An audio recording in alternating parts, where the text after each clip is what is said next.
And you just remember that kind of triangle, and that helps you out in figuring out what the yardage is, whether it's shooting up or downhill. All works the same way. Yeah. But Yeah. I mean, eh,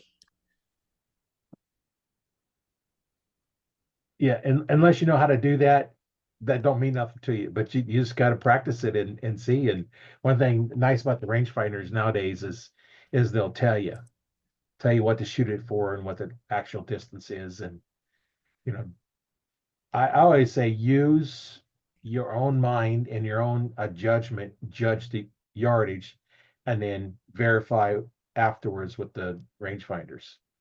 And I'll do that lots of times on a 3D course. I'll range it, not with the rangefinder, but I'll estimate the yardage and I'll shoot it. And if I don't hit where I'm at, then maybe I grab the rangefinder and see what it really was, to see how far I was off. But you got to commit to what you think it is. Otherwise, you're constantly checking in. And when you have a deer come up, you don't have time to range find it. You got to know those distances first.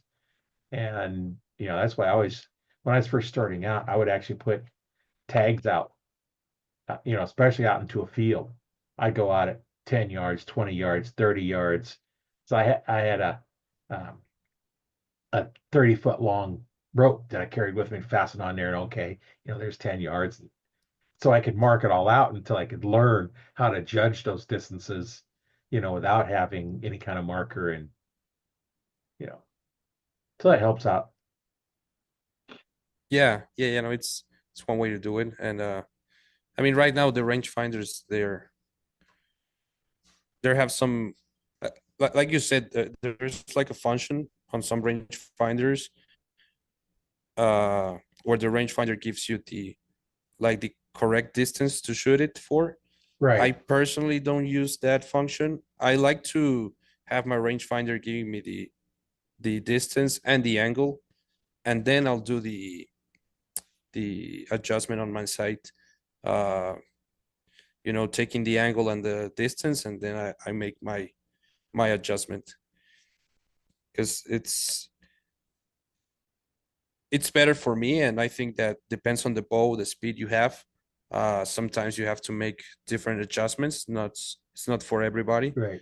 So I rather have the distance and the angle, and then I'll do my cuts on the distances and shoot it. Well, that you've got it figured out where you just know the distance, the angle, and sometimes you kind of guess at the angle pretty close, and then adjust it. That way you don't have to actually, you know, worry about that because it's set up for your specific bow. Yeah, exactly. I had on mine at one time. I had mine set up, and I knew at 5 yards I got to shoot 70-yard pin, and I was on a platform with a gator about 5 feet in front of me. And I knew at 5 feet I needed to, like I said, 5 yards, but 5 feet, I knew I needed to shoot my 70-yard pin. So, and that was a pretty steep angle. When you're up on a platform that's up, probably 10, 15 feet anyway. There's a good half dozen, 8 steps, something like that to get up there. And you're leaning on the rail, bending down, bending down, bending down. And finally my pin got where it's supposed to be, and that's where I shot and I nailed it. Because I knew on my Awesome. bow that distance what I had to shoot it for. And well, that's how people don't understand why you have to do that. It's really the arrow Yeah. is at the corner of your mouth. Your pins are up by your eye, and so is your sight. So your arrow leaves, a good 3, 4 inches lower than where your sights are at.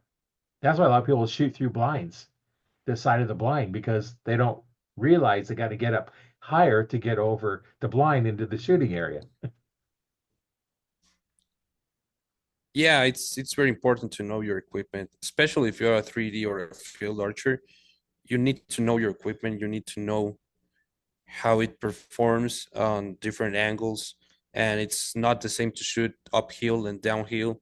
That it changes. I mean, it's not the same to shoot 50 yards with 10 degrees uphill than to shoot it the same distance, same angle, but downhill.